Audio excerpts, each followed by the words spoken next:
All right, everyone. Okay, we're gonna get started here. Well, welcome everyone. I understand we have a joint program of the International Law Society and the Sports and Entertainment Law Society, so that's great. I'm Steve Petras. I'm the director of the Frederick K. Cox International Law Center here at Case, and it's my pleasure to introduce our speaker today. I do have one brief note before we begin. I've got to get Trevor to Cleveland Hopkins Airport for a 2:30 flight. So at 5 minutes to 1, I'm going to grab him and we're going to rush out of here. And then Alexander is going to take the podium for some announcements. So without further ado, let me introduce Trevor Watkins. And Trevor and I go way back, actually back to the late 80s when we first got to know each other. And he's going to tell the story about that. But I'm going to tell you a little bit about him. He got his Bachelor of Law degree from the University of Reading in England. And that was in 1988. In 2005, he actually got a Master's of Law in International Sports Law at Anglia Ruskin University in the UK. But his path is very interesting and almost unique. And he's going to talk to you a little bit about it. But he started out as a solicitor doing litigation work, primarily insurance work, insurance coverage, insurance defense, in London. But he was, as a child, an avid soccer player and an avid soccer fan for the Bournemouth Cherries, which is one of the UK's Premier League teams right now. He would go to all the games with his dad, and he was a fanatic fan and would go to all the games even while he was in law school. In 1997, that team had significant financial difficulties, and it looked like it was threatening to go out of business. It was going to go into bankruptcy and receivership and go out of business. And Trevor, who had just recently got back from a trip to the United States, was there as a fan, very upset about this, and wanted to save his favored Bournemouth Cherries. And he attended all the meetings. He was there with the fans. He was, upset about the fact that the team might go away. He got involved. He raised his voice. He was asked to attend meetings. And to make a long story short, he wound up becoming the chairman of the committee that wound up eventually taking over the team and saving it, actually, from insolvency and receivership. As a result of that, his legal career went off on his own unique tangent, and he became a recognized expert. This was the first time the Bournemouth Cherries that a community actually wound up taking ownership of a team, unheard of in the United Kingdom. And he became an instant expert on how this is done and how the law of sports evolved in these areas. And his practice began to change, and it was totally focused on sports, such that today he leads the sports practice of Pinsent Masons, which is one of the leading law firms in the UK and globally. His practice covers, he's got about 120 attorneys in his practice group. It covers the world, and I can say without any hesitation that he is probably the #1 sports lawyer in the United Kingdom and among the top in the world, I'm sure. Because of this, he's actually a director of the English Football League, and he has been involved in numerous buying and selling of teams, organizing sporting events, and leading what is a fascinating practice that all grew out of his being a fanatic sports fan. In fact, if you're interested, he wrote a book. It's called Cherries in the Red. What? Yeah, available on Amazon. And be sure to read page 9 where you'll see my name. Okay. So, all right, Trevor. Thanks, Steve. Thank you, everybody. Pleasure to be here. You might ask why, and by the way, it's Steve's birthday yesterday, so if anyone wants to belated happy birthday. I've got lots of stuff about law, and Steve said you'd probably be a bit bored by that. You probably want to hear more stories about football and soccer, or we call it soccer, and things that I've done. And hopefully, I don't really want to get out of the next half an hour, but we'll have some questions if you have questions at the end. But what I'm trying to do is just maybe share with you, if you kind of at the point of wondering what on earth you're going to do with your studies, where you're going to end up, how you might apply your law, what happened to me, because as Steve said, it's probably fairly unique, but it shows what can happen in life. And it probably all started back in, probably 1987, when I was in university, a bit like yourself. Now, England's a bit different. If you want to be a lawyer, you only have to study for 3 years. None of this undergraduate stuff, you just do 3 years. You pay a maximum of $9,000, $10,000 a year to study, and you end up with a degree, and then you do 1 year law school, and then you go and work as a lawyer, and you get paid as a lawyer if that's what you end up doing. And that's what I ended up doing. Does it go this way? Let's make sure this is a technical guy. Let's see whether it does. No? It's the arrow key. Yeah. That one. Okay, there you go. The slides, by the way, just up there behind. I know you probably hate, when you're speaking, people reading the slides, having all the material, I'm probably not going to speak much about what's up there, so you have something more entertaining, hopefully. My stories. I never wanted to be a lawyer, I wanted to be an English teacher.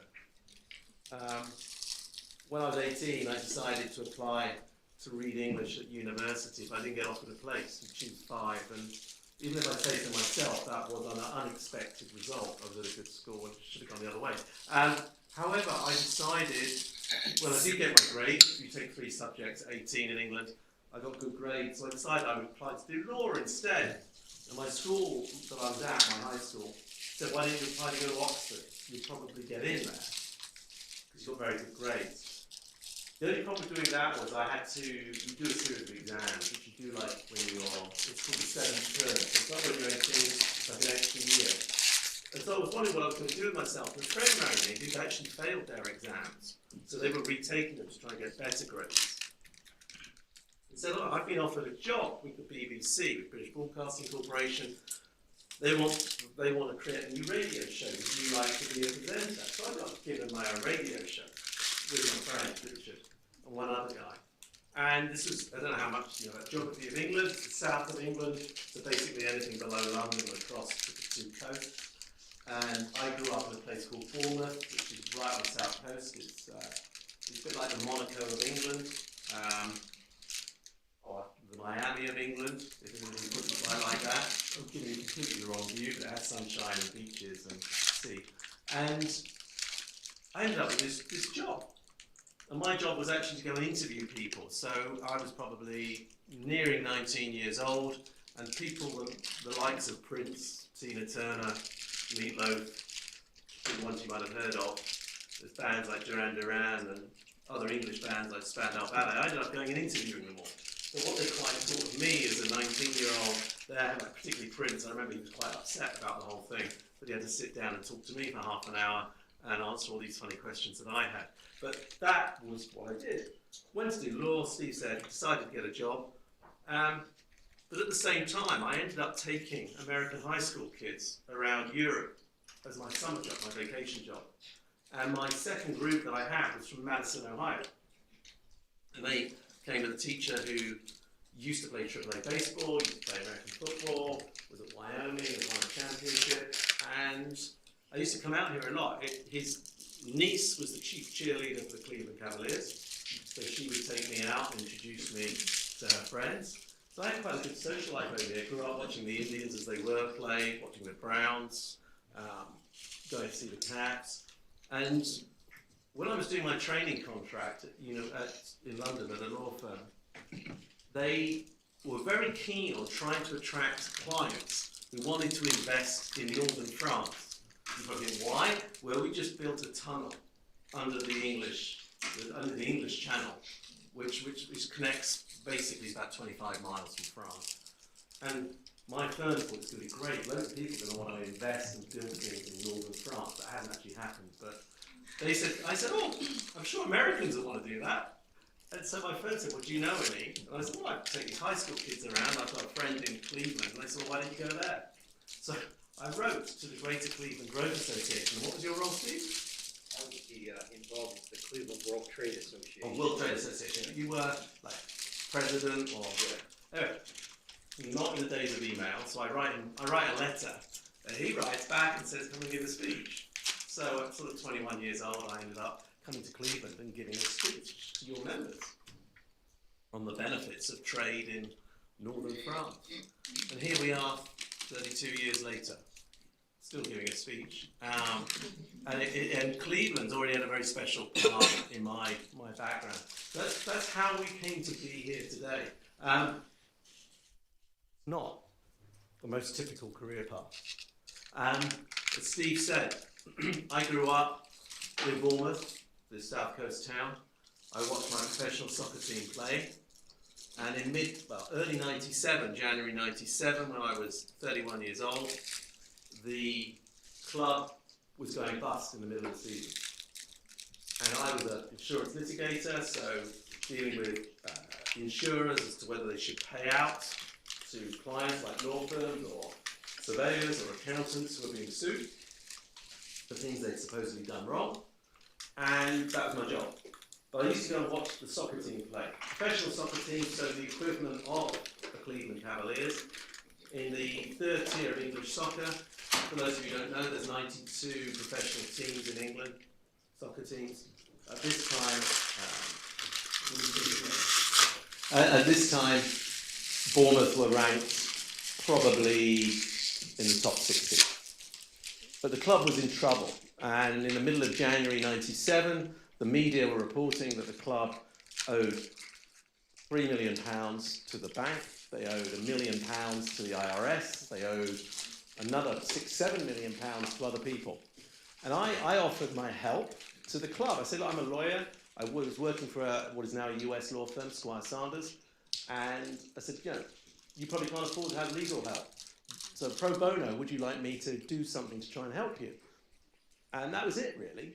And about a week later, eventually I got a phone call, and this Australian guy rang me. He'd got nothing to do with the soccer team.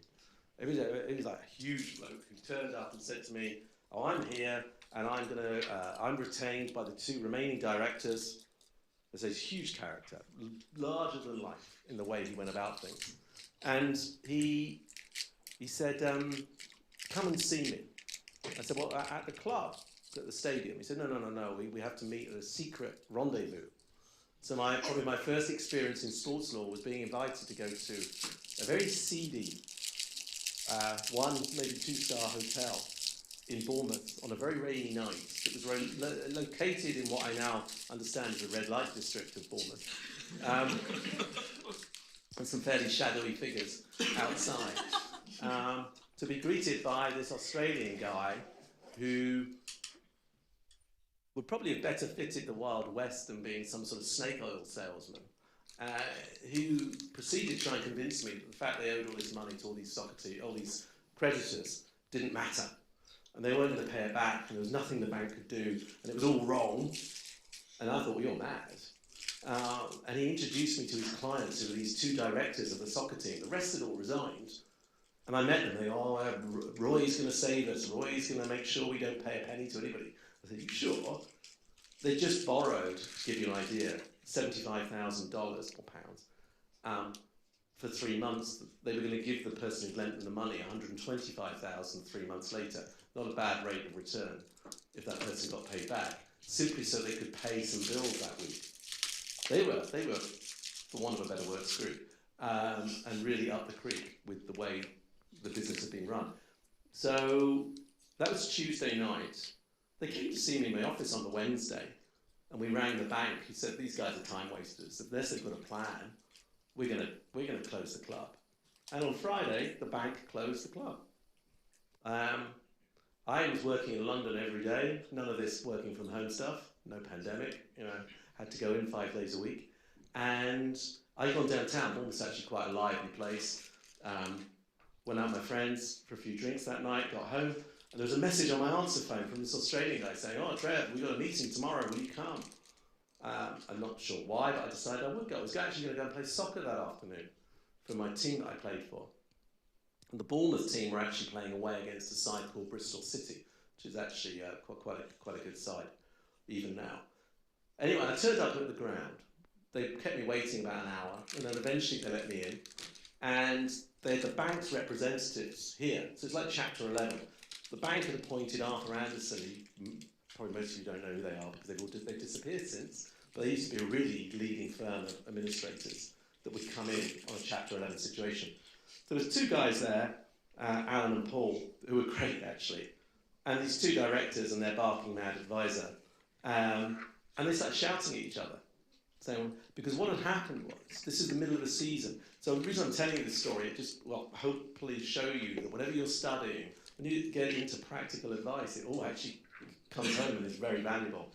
Because the league had said to the directors and to the administrator, your soccer team is losing money. You've got 20 games to go in a 46-game season. How are you going to complete the season? We're not going to let you carry on piling up debts. They owe money to all their business people they did business with. So either you show us that you have enough money to see out the season. Basically, Chapter 11 in England is called administration. It puts a line in the sand. It gives you time to actually, so long as you meet the debts that you accrue as you're going forward, you don't have to worry about the past until you do a deal to sell the assets, basically what happens. So they were arguing, and it was about £600,000, which is about $750,000, $800,000. And they were arguing, and the bank saying, well, we're not putting any more money in because we can just sell the land and get our money back. And the director said, well, we're not putting any money in because you've been illegally appointed and we're not sustaining some illegal regime you're trying to create. So they looked at me and they said, Trevor, you said you wanted to help, why don't you put the money in? I'm like, I have a mortgage, I have a house. I had a girlfriend at that time. I don't have any money. So why am I telling you this story so long-windedly? My friend that I'd been on my radio show with 12 years earlier had by that time been appointed sports editor of the BBC. So I rang him. I said, Richard, I haven't spoken in years. And he said, what's going on? I said, well, I've been to this meeting. He said, well, you better come on the show this afternoon. I said, I'm playing soccer. He said, well, drop into a studio on the way. So I dropped into this remote studio, did this interview. Then went to play soccer, and the guys I played soccer with go, did we just hear you on the radio? I go, yeah. Anyway, that's where life changed. The team actually won that afternoon at Bristol. The next day, the Australian guy rang me up and said, you need to do what I'm telling you to do. It got worse than that. At that time, he was quite friendly. He made it very clear that what the directors wanted was anything we were doing was going to be for their benefit. Again, from a legal perspective, you start thinking about independence, corporate governance, all this sort of stuff.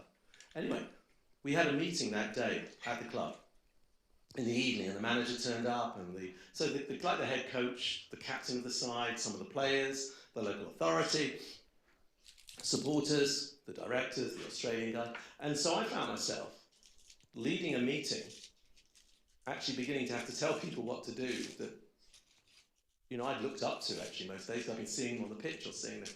Suddenly they were looking to me to say, Trevor, you've decided, I haven't decided anything, I just said I'd help. Well, you've decided to lead this. What are you going to do? And the local authority said, why don't we give you a theatre in the town? You can have it Tuesday night. I said, well, I'm going to work Tuesday. I said, why don't you take the day off? And 4 or 5 people said, we'll help. So we organised a public meeting. I took the day off work. The club publicised this public meeting, and more people turned up at this theatre, firstly, than we could actually get in it, and secondly, that usually attended our home games. And we didn't raise a lot, we raised about £40,000 that night, in buckets, and then had nowhere to put it because the banks weren't open, which, in terms of planning, was a bit of an issue.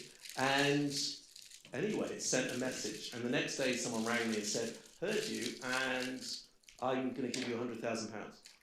And then the Times of London, that some of you will know is a newspaper, they rang me and said, we want to make you our face of sport because we think this is something that could be really very important in the way in which sport is run in this country. And it began to get momentum. And that Saturday, the team played again. The league said, look, you're doing a lot. We're impressed, so we're not going to put you out of business just yet. That Saturday, 8,500 people turned up. which was more than double what we normally got. And all of a sudden, because of what we'd done, there was more cash coming into the business, so they didn't need the money we were raising to help save the club. So I created a trust fund, again, legal training. It suddenly thought, how are we going to make something that is independent, people will see as ethical, people will see as, if you put money in it, it's not going to be used to line someone's pockets. And so all we did, we created a trust fund. It was like crowdfunding. Never been done before. Anyway, at the end of it all, on that Saturday, the Australian guy called me to a meeting and he said, we're not happy. He said, if you want to avoid ending up in the ocean with cement around your legs, you will do what we tell you to do. I hadn't quite bargained on that one. And anyway, that didn't happen, clearly. And I'm not going to bore you. You could read my book. It's very long-winded, but you could read it. We ended up buying the team. How? Because we didn't have much money, but the bank said, we'd like to sell the club to you. I said, why? And they said, because we think you're the one bidder that's actually going to turn around and pay us back in full. So and what happened was I raised a lot of money using a legal structure that hadn't been used in 150 years, which was called an IPS, an Industrial and Providence Society. It had been used by farmers, and it's like a cooperative. And coal miners, people who wanted to benefit a community. One person, one vote. You put $10,000 in, you put $1 in, you all have the same number of votes. So we had that for the supporters, and I raised $500,000 from individuals who bought shares in the club, but I gave the supporters 2 golden shares that pretty much controlled all the major decisions. Never been done before. Did it work? We were lucky. And I think you'll find in your careers you make your own luck. We started with enough money to last 3 months. I had to speak to every single investor and tell them that the money they put up could be eradicated. They may never get it back. But what do they want me to do? And to a person, they said, we want you to go ahead and buy the club and run it. So 28th of June, 1997, I ended up, technically, because it was in my name, owning a football club. The bank lent me £2.5 million, luckily with no personal guarantees. And I bought the club from it. We agreed a really innovative structure to pay back the creditors over 10 years. And the people who put the real money up said I had to be chairman. So I ended up being chairman of this soccer team, playing in the league, and I did it for 5 years. And during that time, as Steve said, we got to a final at Wembley, which the club had never done before, in front of 63,000 supporters, and my life changed. Not necessarily for the good, because I got sacked from my job about a year later, because my boss actually very kindly said, you can either be chairman of a club or you can work here. If I were you, I'd leave. He said, I will give you your job back if it doesn't work out. And he was the one who said, you know what? You'll find you create a career in sport. I didn't see it. And for about a year or 2 years, it really didn't look like that. It would work out. But here I am. And back in 97, no one ever really thought about sports law or whether it actually existed. There's a question mark as to whether it exists now. Because, you know, you as lawyers, you probably look at contract law, competition, which is your antitrust, intellectual property, regulatory stuff. You see that across all sectors. So it applies to sport as well as it does to anything else, whether it's telecoms or gaming or whatever it might be. And for me at that time, I didn't do any sports-related work. My first sports case was when a gentleman called Paul Scally, who is the chairman of a club called Gillingham. Gillingham is a place in the southeast of England.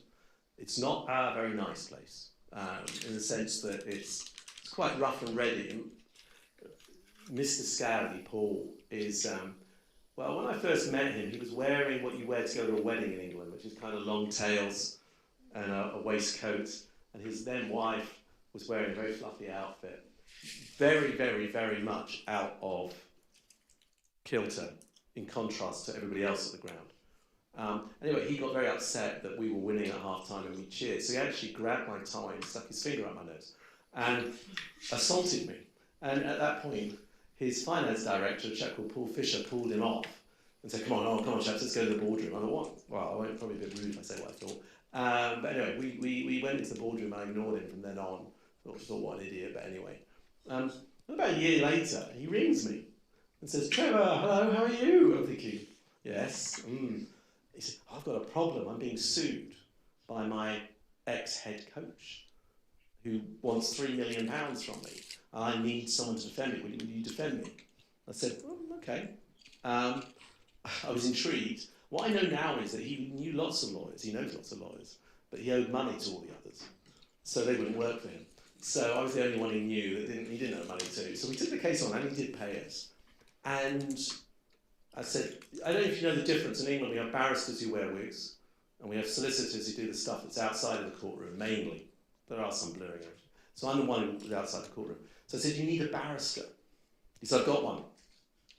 I said, that's good. What does he know about soccer? Nothing. I said, that's not so good. I said, why? And he said, he cross-examined me on my divorce. And he was very good.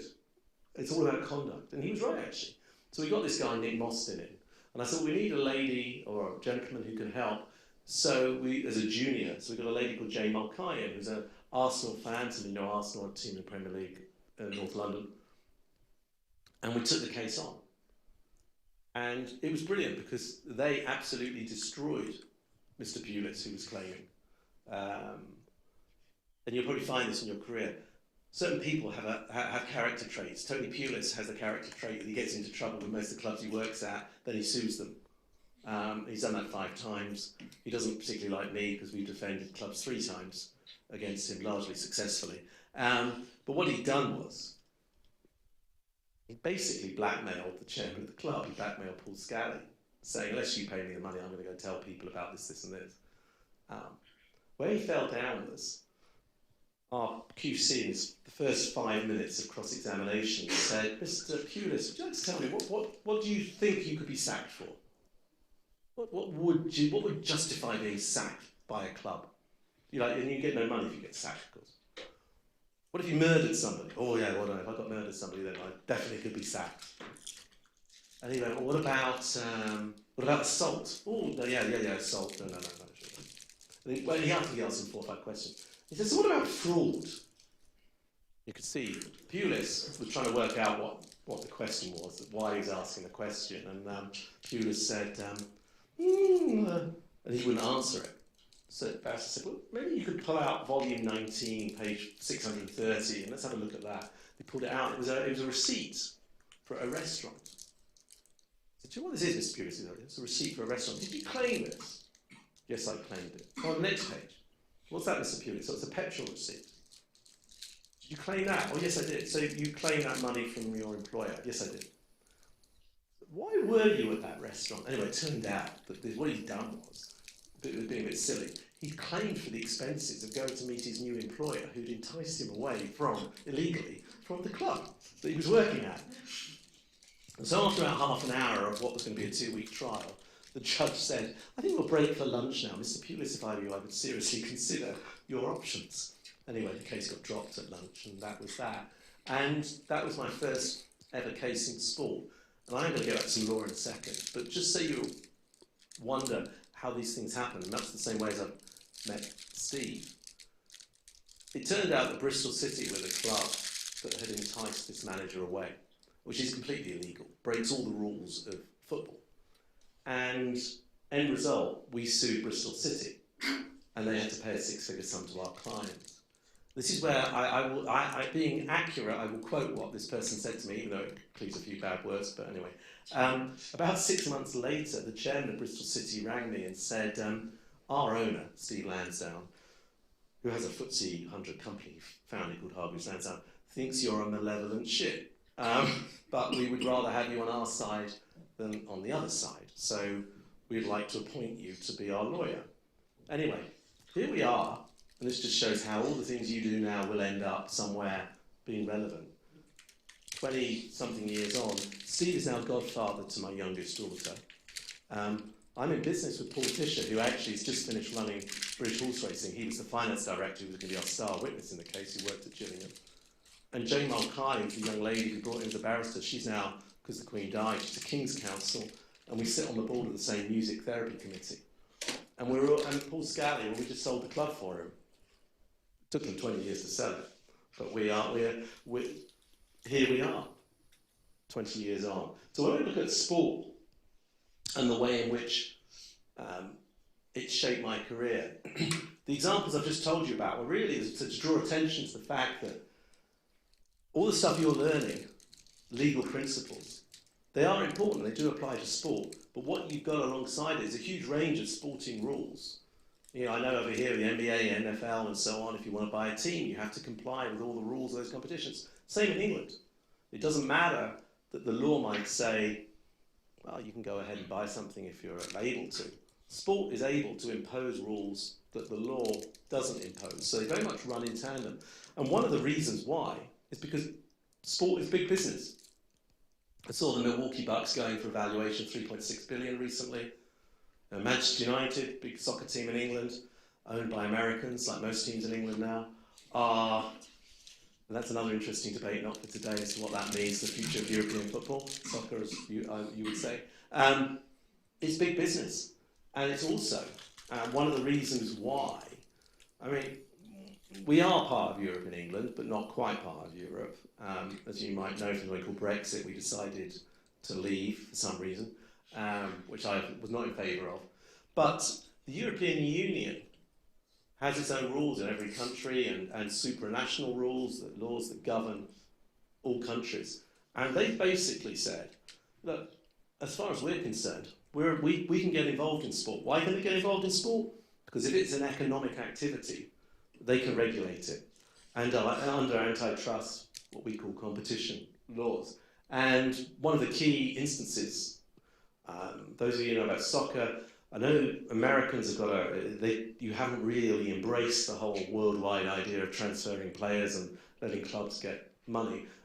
So if any of you happen to be contracted to play for a soccer team in Europe, and I'm the owner of that team, I can sell you, like a slave, to another club. You do have a say in it, you don't have to go, but invariably your agent will make a ton of money, and you might make a bit more money, and that's what goes on. And the European Union said, you know what, we don't like that, and the players actually challenged it. And the European Union said, you know, we can actually, we'll get involved.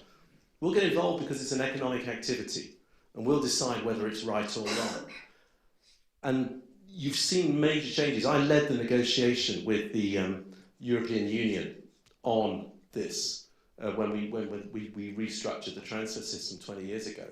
And basically, it was a balance between competition, the right to go and work for any employer that you might want to go and work for, and the rules of sport. What the European Court of Justice has said is that if you've got a rule in sport that looks like it's illegal, we'll let it carry on if it upholds the integrity of a competition or a sport, and it's the least offensive way of doing it. So the transfer system, they've said, is really important. Same way as some of you may know about the European Super League. It's basically a bunch of teams in Europe. We have soccer teams in Europe. We have promotion and relegation. I know it's an alien concept for you guys, but it means that teams can go up and down, and different teams get to play in a competition which is across Europe. So you play in your domestic league, and you have your domestic rules. It's like the Cleveland Cavaliers or the Browns going into an international tournament. And there's certain rules for how you qualify. Those rules are determined by UEFA, which is the European Association of Federations. And basically, certain clubs were upset they didn't qualify each year, which means they didn't get enough money, which means they couldn't pay their debts. Mainly Spanish clubs and some Italian clubs who have racked up an extreme amount of debt, a bit like your economy and our economy in England, but they had to pay it back, so they tried to break away. And the European Court upheld in December last year, well, you can't, because if you want to play in domestic competitions, you cannot go off and form your own competition. You can give up all that stuff and you can go and have your own league, but not if you want to have your cake and eat it. So, and it was the same with the International Skating Union, where some skaters wanted to go and compete in an event in Dubai, and the International Skating Union said, well, you can't do that. If you go and do that, we're not going to allow you to compete in any of our events. And the European Court said, no, actually, that's not legitimate.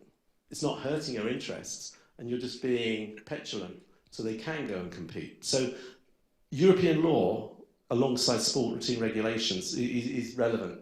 And what we're seeing now is, I half joked about American ownership of teams. 777, for example, who are an investment fund from Miami, have bought into half a dozen teams.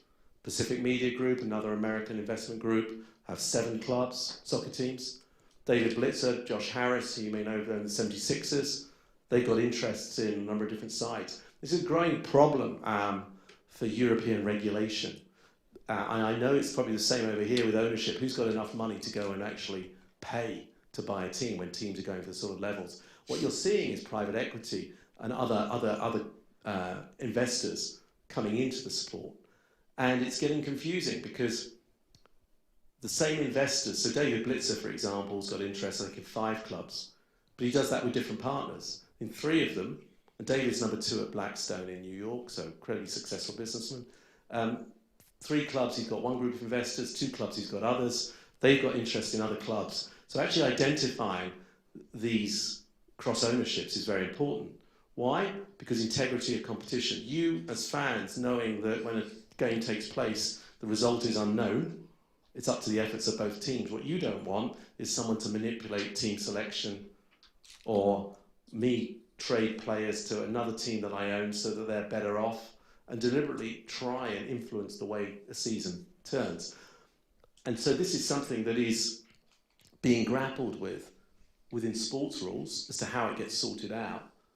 UEFA don't like it. UEFA, who the European governing body, have been trying to be very clear on separating it out so that doesn't happen. But from a legal perspective, it can. From a legal perspective, there's nothing to stop you buying as many assets as you would like. One of the greatest complexities at the moment is Manchester United. The Glazers are supposedly trying to sell for about 6 billion sterling, which is, roughly speaking, just under $8 billion. Extraordinary amount of money. They've only been offered 4.5 billion, which is sad for them, but given the amount they paid and the fact they had leveraged debt and borrowed most of the money to do it is surprising. But the complexities for a governing body trying to assess, understand implications for competition are such that the English government have recently decided that it's going to try and regulate football, regulate soccer in England. So you have a competition, for example, the EPL, English Premier League. That's a trade union of 20 clubs who play each other twice in a season. 15% of them get changed every year because 3 go down, 3 come up. It's basically a shareholder group. They set up the rules of the competition. The English Football Association, which is actually called the Football Association because we're quite arrogant, it's not English, we are the Football Association. They make the rules about what happens on the pitch. And the government have decided to weigh in and say, well, we don't think you're good enough to do your job, so we're going to regulate sport. We're going to regulate football. And it's going to be fascinating to see what happens. And for me in my day job, and you're thinking, what's the relevance of all these things? Well, 4 areas where we're seeing a ton of work at the moment. You've had concussion issues in the NFL. This area of science is advancing so quickly that the things we knew 5-10 years ago are no longer what we know today, and our way of dealing with things and it is vastly different. And as you've probably seen in the NFL, we're now grappling with this across Europe. Who's responsible if someone's got a problem with the way they think, or an illness or an injury, where a brain disorder has developed and struck? Firstly, is it the fault, or did it actually stem from being involved in sport? If it did, who's responsible? Is it the doctors? Is it the governing body? Is it the team, your employer? Is it the people that thudded into you when they were tackling you? And these are the issues we're grappling with within rugby and soccer at the moment across Europe. We're advising on that. Same thing with safeguarding. I know US gymnastics have had issues. Most sports in England that have young people involved have seen horrendous issues with abuse by coaches at clubs. I'll give you an example of what kind of legal issues that throws up. I had a rowing club I was advising, a very famous rowing club. the head coach of that club, hugely successful, rowing club, won loads of awards. It was then alleged that the coach had been engaged in inappropriate behaviour, would favour certain females who were competing, lend his clothing to certain females, perhaps take some of them out and give them pizza, sit and put his arm around them, that kind of thing. So some parents complained. So this is out of order. This goes across the boundary. He would ask the female rowers about their periods and their health and how often they'd had sex and stuff like that. So bang out of order as far as half the parents were concerned. So a disciplinary process was launched. Half the parents said, you shouldn't do this. He's successful. He's great. He delivers results. We're happy. And fascinating, because from a legal perspective, it throws up all the issues that you'll appreciate, the duties of care, the importance of safeguarding. But again, within the sport, a large number was saying, we don't want this changed. He's just being nice. I'll leave you to work that one out. But it's real practical, sensitive issues. And we dealt with them in English soccer. There's been a huge range of issues. And we advised Manchester City, because one of their coaches, long before the current owners from Abu Dhabi were in place, their coach had abused a large number of children. And Manchester City's response was, this is really bad. This is on the club. And because some would say, well, you had the money, so this is why you could do it. They said, we're not going to make this a fault liability thing. We're going to create a reparation fund with a very low threshold. So if you've suffered, there's money that will pay you. We're not going to put you through court. We're not going to put you... Other teams have adopted a much more, you've got to prove it, then we'll pay. So yeah, another clear legal issue. Cryptocurrency. My friends at Superlative Group in Cleveland invited me to come out to Seattle last summer, which I did because I had the opportunity to meet the General Counsel of FTX, which at that point seemed like a really good idea. I thought they might be paying us loads of fees. How times change very quickly. But Superlative, working for the Miami Arena, they found the sponsor for the arena. They found FTX. So without going into all the details, Superlative would have put a contract in place that paid them, probably linked to each annual payment of the deal. Everybody's acted in good faith. Everything's been rebranded. Of course, as you're aware, FTX have a few problems right now. Haven't seen the General Counsel recently. And we're advising clients like Liverpool and other Premier League teams around the world that if you enter into a deal that puts Manchester United with a Kraken or something on their shirts, how do you know what the impact of that is? So we did a recent project where we asked the club to give us their top 30 territories. And it turns out that with certain countries you might have your head chopped off if you promote crypto. Other places, there's no rules at all. And again, the relevance of what you're learning is your clients will want to know, where does that lead? Same with betting, which we refer to as gaming. Most clubs, most soccer teams, that's where most of the money is in England, most clubs get most of their money from gaming sponsorship. And that is now likely to be deemed illegal, as tobacco was, then alcohol, now gaming, and we wonder what next. So again, who would have thought there'd be a pandemic and what force majeure clauses would actually mean when you actually came to use them rather than getting them out of a textbook or a precedent bank? I can tell you that most of the force majeure clauses we write now are very different to the ones we wrote 3 years ago because they simply didn't work when you have something that keeps coming backwards and forwards. I know you probably have the same thing. We're in lockdown. No, we're not. Yes, we are. No, we're not. Oh, you can have 1,000 people at an event. Does that disengage force majeure? It's fascinating the way it's developed. That's probably enough from me. I wanted just to share some stories, share some thoughts about how law really does impact on day-to-day.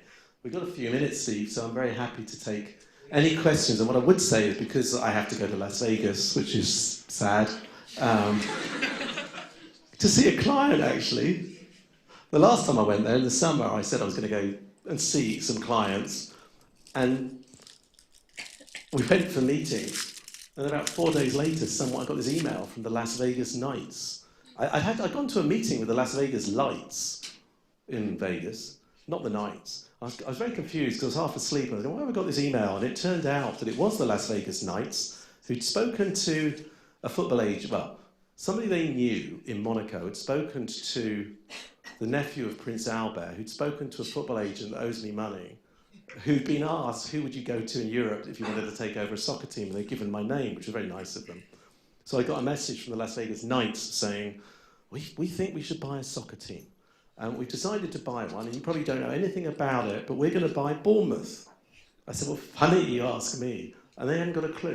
They rang me out of the blue to talk about buying Bournemouth with no knowledge whatsoever of my ever having owned the team, built the stadium. That's probably where we'll leave it. But any questions at all? Oh, they're going to be silent. You can email me. You're more than welcome. What do you think of state-owned clubs and the fact that the same state can own two clubs with Manchester United right now and Paris competing in the same competition and trying to make look like the funds are not the same while they kind of come from the state?